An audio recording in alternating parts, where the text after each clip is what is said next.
রমজান মাসে প্রিয় নবী হজরত মুহাম্মদ সাল্লাল্লাহু আলাইহি ওয়াসাল্লাম হজরত আবু হুরায়রা রাদিয়াল্লাহু তাআলা আনহুকে ডেকে বললেন, হে আবু হুরায়রা, তোমার উপর যাকাতের সম্পদ রক্ষার দায়িত্ব রইল, তুমি তা যথাযথভাবে পালন করবে। প্রিয় নবী হজরত মুহাম্মদ সাল্লাল্লাহু আলাইহি ওয়াসাল্লামের নিকট হতে যাকাতের সম্পদ রক্ষার দায়িত্ব নিয়ে হজরত আবু হুরায়রা রাদিয়াল্লাহু তাআলা আনহু বাড়িতে চলে আসলেন।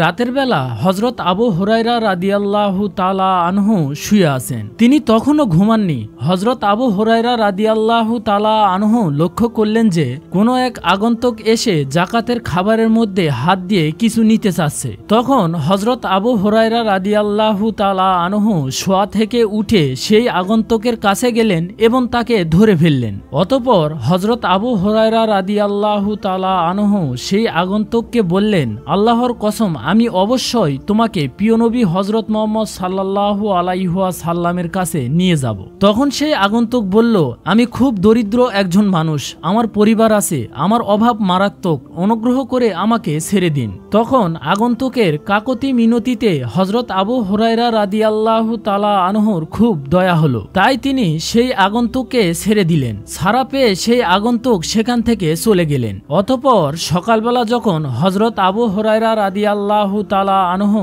প্রিয় নবী হজরত মুহাম্মদ সাল্লাল্লাহু আলাইহি ওয়াসাল্লামের কাছে এসে উপস্থিত হলেন, তখন প্রিয় নবী হজরত মুহাম্মদ সাল্লাল্লাহু আলাইহি ওয়াসাল্লাম হজরত আবু হুরায়রা রাদিয়াল্লাহু তাআলা আনহুকে বললেন, কি আবু হুরায়রা, গত রাতের আসামির খবর কি? তখন হজরত আবু হুরায়রা রাদিয়াল্লাহু তাআলা আনহু অবাক হয়ে বললেন, হে আল্লাহর রাসূল সাল্লাল্লাহু আলাইহি ওয়াসাল্লাম, সেই তার প্রচন্ড অভাবের কথা আমার কাছে বলেছে, তাই তখন আমি তার উপর দয়া করে তাকে ছেড়ে দিয়েছি। তখন প্রিয় নবী হজরত মুহাম্মদ সাল্লাল্লাহু আলাইহি ওয়াসাল্লাম বললেন, হে আবু হুরায়রা, সে অবশ্যই তোমাকে মিথ্যা বলেছে, দেখবে সে আবার আসবে। প্রিয় নবী হজরত মুহাম্মদ সাল্লাল্লাহু আলাইহি ওয়াসাল্লামের মুখে উক্ত কথা শুনে হজরত আবু হুরায়রা রাদিয়াল্লাহু তাআলা আনহু বুঝে নিল যে সেই আগন্তুক আবার আসবে, কারণ প্রিয় নবী হজরত মুহাম্মদ সাল্লাল্লাহু আলাইহি ওয়াসাল্লাম বলেছেন সে আবার আসবে। তাই হজরত আবু হুরায়রা রাদিয়াল্লাহু তাআলা আনহু অপেক্ষায় থাকলেন। পরের দিন রাতে পূর্বের নেই হজরত আবু হুরায়রা রাদিয়াল্লাহু তাআলা আনহু তার নিজের কক্ষে শয়ন করছিলেন এবং সেই আগন্তুকের জন্য অপেক্ষায় ছিলেন, কারণ হজরত আবু হুরায়রা রাদিয়াল্লাহু তাআলা আনহুর বিশ্বাস ছিল যে সেই আগন্তুক আবার আসবেই আসবে, কারণ প্রিয় নবী হজরত মুহাম্মদ সাল্লাল্লাহু আলাইহি ওয়াসাল্লামের কথা কখনো মিথ্যা হতে পারে না। কিছুক্ষণ পর হজরত আবু হুরায়রা রাদিয়াল্লাহু তাআলা আনহু লক্ষ্য করলেন যে সেই আগন্তুক আবার এসে খাবারের মধ্যে হাত দিয়ে খুঁজতে লাগলো। তখন হজরত আবু হুরায়রা রাদিয়াল্লাহু তাআলা আনহু তাকে ধরে ফেললেন এবং তাকে বললেন, আল্লাহর কসম, আমি অবশ্যই তোমাকে প্রিয় নবী হজরত মুহাম্মদ সাল্লাল্লাহু আলাইহি ওয়াসাল্লামের কাছে নিয়ে যাব। তখন সেই আগন্তুক বলল, আমাকে ছেড়ে দাও, আমি খুব অসহায়, আমার পরিবার আছে, আমি আর আসবো না। তখন হজরত আবু হুরায়রা রাদিয়াল্লাহু তাআলা আনহুর আবারও তার উপর দয়া করে তাকে ছেড়ে দিল এবং সে সেখান থেকে চলে গেল।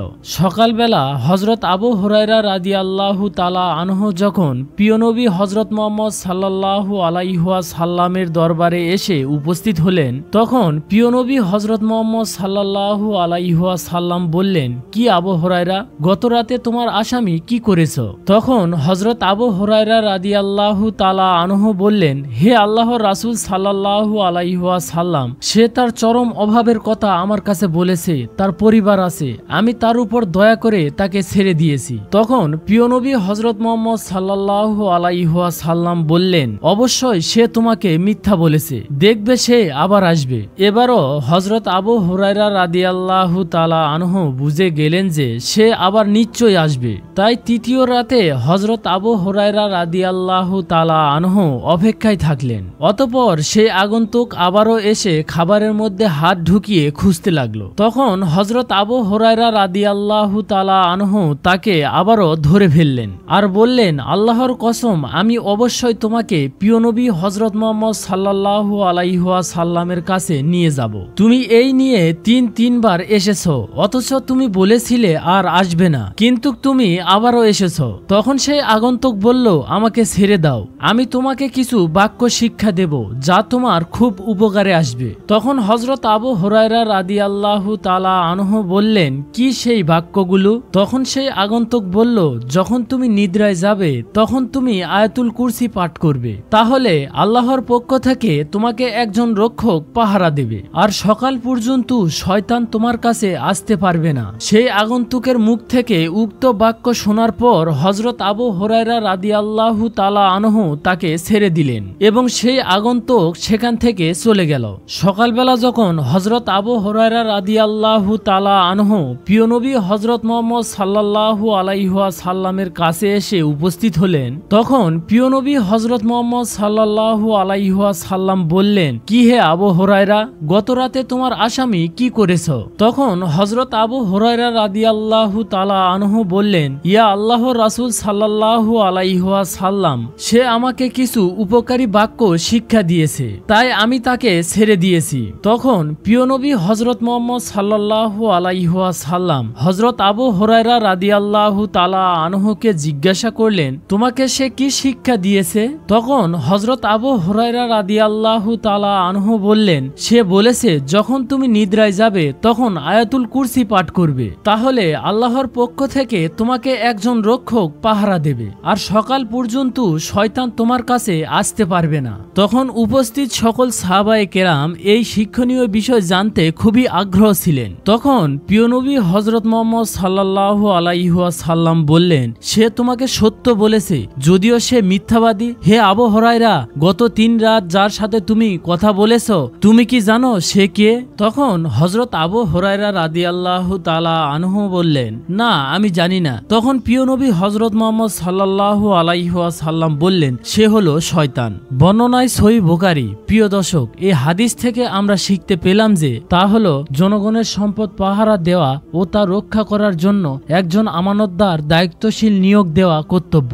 হযরত আবু হুরায়রা রাদিয়াল্লাহু তাআলা আনহু ছিলেন একজন বিশ্বস্ত আমানতদার সাহাবী। হযরত আবু হুরায়রা রাদিয়াল্লাহু তাআলা আনহু দায়িত্ব পালনের একাগ্রতা ও আন্তরিকতার প্রমাণ দিলেন। তিনি রাতের বেলা না ঘুমিয়ে যাকাতের সম্পদ পাহারা দিয়েছিলেন। প্রিয় নবী হযরত মুহাম্মদ সাল্লাল্লাহু আলাইহি ওয়াসাল্লামের এটি একটি মজাজা যে তিনি ঘটনা স্থানে উপস্থিত না থেকেও আবু হুরায়রার কাছে বর্ণনা শুনে বুঝতে পারেন শয়তানের আগমনের বিষয়টি। প্রিয় দর্শক, আয়াতুল কুরসি একটি মস্ত বড় সুরক্ষা। যারা আমল করতে পারে তাদের উচিত পবিত্র রমজান মাসে বেশি বেশি করে এই আমলটি করা। রাতে নিদ্রার পূর্বে এটি পাঠ করলে পাঠকারী সকল প্রকারের অনিষ্টতা থেকে মুক্ত থাকবে এবং জিন, শয়তান বা অন্য কিছু তার উপর চড়াও হতে পারবে না। মহান আল্লাহ তাআলা আমাদের সবাইকে পবিত্র রমজান মাসে বেশি বেশি আয়াতুল কুরসি পাঠ করার তৌফিক দান করুন। প্রিয় মুসলিম সকল ভাই ও বোনেরা, সবাই কমেন্টে লিখুন আমিন। পবিত্র রমজান মাসে একদা প্রিয় নবী হযরত মুহাম্মদ সাল্লাল্লাহু আলাইহি ওয়াসাল্লাম সিহরি খাচ্ছিলেন। প্রিয় নবী হযরত মুহাম্মদ সাল্লাল্লাহু আলাইহি ওয়াসাল্লাম সিহরিতে ছাগলের সেহরি খাচ্ছিলেন। আর সেই সময় হযরত আলী রাদিয়াল্লাহু তাআলা আনহু প্রিয় নবী হযরত মুহাম্মদ সাল্লাল্লাহু আলাইহি ওয়াসাল্লামের সঙ্গে ছিলেন। এমন সময় হযরত বিল্লাল রাদিয়াল্লাহু তাআলা আনহু সেখানে এসে উপস্থিত হলেন এবং প্রিয় নবী হযরত মুহাম্মদ সাল্লাল্লাহু আলাইহি ওয়াসাল্লামকে বলতে লাগলেন, ইয়া আল্লাহর রাসূল সাল্লাল্লাহু আলাইহি ওয়াসাল্লাম, সময় তো প্রায় শেষ হয়ে গিয়েছে আর আমি আজান দেওয়ার জন্য মসজিদে যাচ্ছি, দয়া করে আপনি তাড়াতাড়ি খাবার খাওয়া বন্ধ করুন। এই কথা বলে হযরত বেলাল রাদিয়াল্লাহু তাআলা আনহু আজান দিতে মসজিদে চলে গেলেন। হযরত বেলাল রাদিয়াল্লাহু তাআলা আনহু মসজিদে প্রবেশ করে আজান দেওয়ার জন্য প্রস্তুত হতে লাগলেন। কিন্তু এরই মাঝে হযরত বেলাল রাদিয়াল্লাহু তাআলা আনহুর মনে পড়ে গেল যে জানি না প্রিয় নবী হযরত মুহাম্মদ সাল্লাল্লাহু আলাইহি ওয়াসাল্লাম খাওয়া সমাপ্ত করেছেন কিনা। প্রিয় নবী হযরত মুহাম্মদ সাল্লাল্লাহু আলাইহি ওয়াসাল্লামের কথা চিন্তা করে হযরত বিল্লাল রাদিয়াল্লাহু তাআলা আনহু আজান না দিয়েই পুনরায় প্রিয় নবী হযরত মুহাম্মদ সাল্লাল্লাহু আলাইহি ওয়াসাল্লামের নিকট ফিরে আসলেন এবং এসে দেখলেন তখনও প্রিয় নবী হযরত মুহাম্মদ সাল্লাল্লাহু আলাইহি ওয়াসাল্লাম সিহরি খাচ্ছিলেন। এটি দেখে হযরত বিল্লাল রাদিয়াল্লাহু তাআলা আনহু বললেন, ইয়া রাসূল সাল্লাল্লাহু আলাইহি ওয়াসাল্লাম, আল্লাহর কসম, সিহরি খাওয়ার সময় শেষ হয়ে গিয়েছে। তখন প্রিয় নবী হযরত মুহাম্মদ সাল্লাল্লাহু আলাইহি ওয়াসাল্লাম নিজের হাত মোবারক নিচে রাখলেন এবং বললেন, হে বিল্লাল, এখনো সময় বাকি ছিল, কিন্তু তোমার কসম খাওয়ার কারণে মহান আল্লাহ রাব্বুল আলামিন সেটিকে আগে উদিত করে দিলেন, যাতে করে তোমার কসম যেন মিথ্যা না হয়ে যায়। তখন হযরত আলী রাদিয়াল্লাহু তাআলা আনহু বলতে লাগলেন, যদি বিল্লাল রাদিয়াল্লাহু তাআলা আনহু কসম না খেতেন তাহলে তাহলে প্রিয় নবী হযরত মুহাম্মদ সাল্লাল্লাহু আলাইহি ওয়াসাল্লাম যতক্ষণ পর্যন্ত সিয়েরি খেতে চাইতেন ততক্ষণ পর্যন্ত সুবহে সাদেক হতোই না। সুবহানাল্লাহ। একদা প্রিয় নবী হযরত মুহাম্মদ সাল্লাল্লাহু আলাইহি ওয়াসাল্লাম মসজিদে নববীর মেম্বারে প্রথম ধাপ রেখে বললেন আমিন, আবার দ্বিতীয় ধাপ রেখে বললেন আমিন, আবার তৃতীয় ধাপ রেখে বললেন আমিন। তখন প্রিয় নবী হযরত মুহাম্মদ সাল্লাল্লাহু আলাইহি ওয়াসাল্লামের পিছনে থাকা সাহাবীরা প্রিয় নবী হযরত মুহাম্মদ সাল্লাল্লাহু আলাইহি ওয়াসাল্লামকে জিজ্ঞাসা করলেন, ইয়া আল্লাহর রাসূল সাল্লাল্লাহু আলাইহি ওয়াসাল্লাম,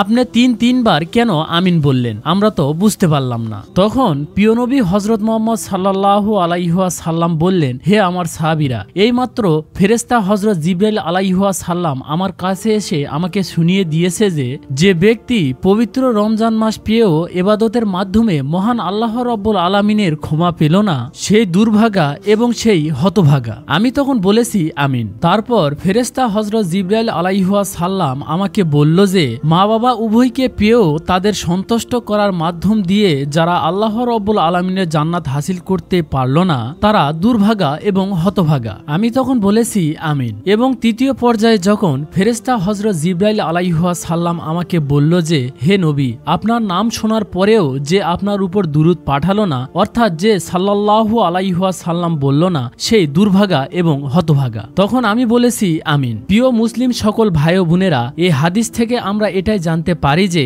যারা পবিত্র রমজান মাস পেয়েও মহান আল্লাহ রাব্বুল আলামিনের প্রিয় একজন বান্দা হতে পারল না এবং আল্লাহ রাব্বুল আলামিনের কাছ থেকে ক্ষমা ঘোষণা পেল না, তাদের চেয়ে দুর্ভাগা এবং হতভাগা কেউ হতে পারে না। যেহেতু পবিত্র রমজান মাস আমাদের মাঝে আগমন করেছে, তাই আমাদের উচিত এই মাসটাকে ভাব গাম্ভীর্যের সাথে উদযাপন করা এবং আমাদের যত বেশি পরিমাণ সম্ভব হয় ইবাদত করে মহান আল্লাহ তাআলার ক্ষমাপ্রাপ্ত বান্দাদের অন্তর্ভুক্ত হওয়ার চেষ্টা করা। আর আমরা যদি এই মাসটাকে উদযাপনের জন্য এখন থেকে প্ল্যান করি বা প্রোগ্রাম করি এবং সেটার আলোতে যদি পুরো মাসটি আমরা পরিচালনা করার চেষ্টা করি, তাহলে আশা করি খুবই ভালো হয়। কারণ প্রতি এক বছর পর পর মহান আল্লাহ রাব্বুল আলামিন আমাদের সবাইকে একটি স্পেশালি অফার এই পবিত্র রমজান মাস দিয়েছেন। তাই আমাদের সকলের উচিত এই পবিত্র রমজান মাসে এই অফারগুলো আমাদের কাজে লাগাতে হবে এবং এই পবিত্র রমজান মাসে বেশি বেশি ইবাদত করে মহান আল্লাহ তাআলার প্রিয় ভাজনদের অন্তর্ভুক্ত হতে পারবো। প্রিয় দর্শক,